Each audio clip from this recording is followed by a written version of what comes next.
For it is not just about skills, but equally about quality jobs. Always remember my commitment to that. So, dear President, honourable members, I thank you for the opportunity to address you on a matter that lies at the heart of our Union's mission, to protect workers, especially in times of change.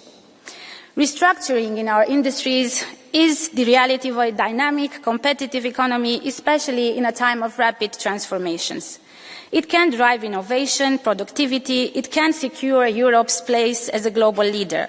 Yet, we must never forget that in every restructuring, there are lives, there are livelihoods at stake, workers, their families, their communities.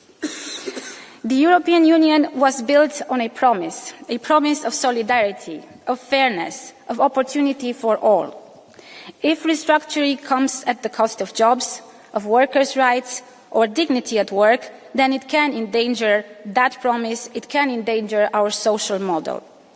When workers are supported through transitions, when their skills are upgraded, when their voices are heard, we build resilience, not just for individuals, but for our economies and for our societies as a whole.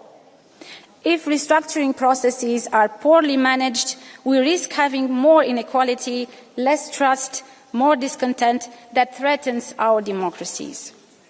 Across the Union, we see industries undergoing profound change. In automotive, in steel, in energy, just to name a few.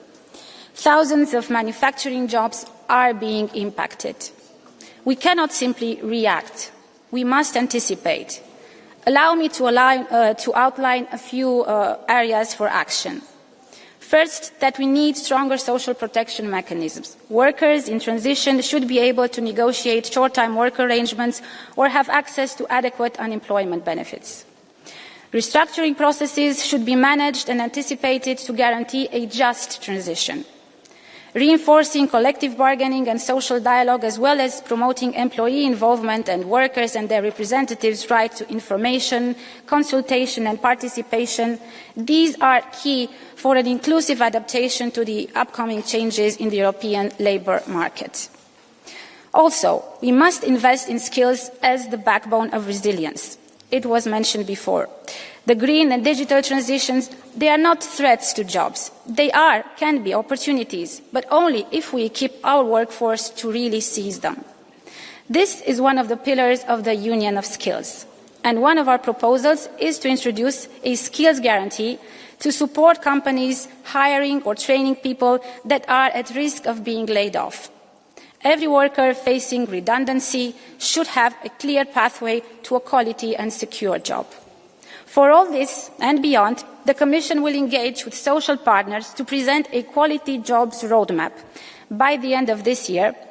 This roadmap will support fair wages, high standards for health and safety at work, good working conditions for men and women, training and fair job transitions for workers and the self-employed, notably by increasing collective bargaining coverage.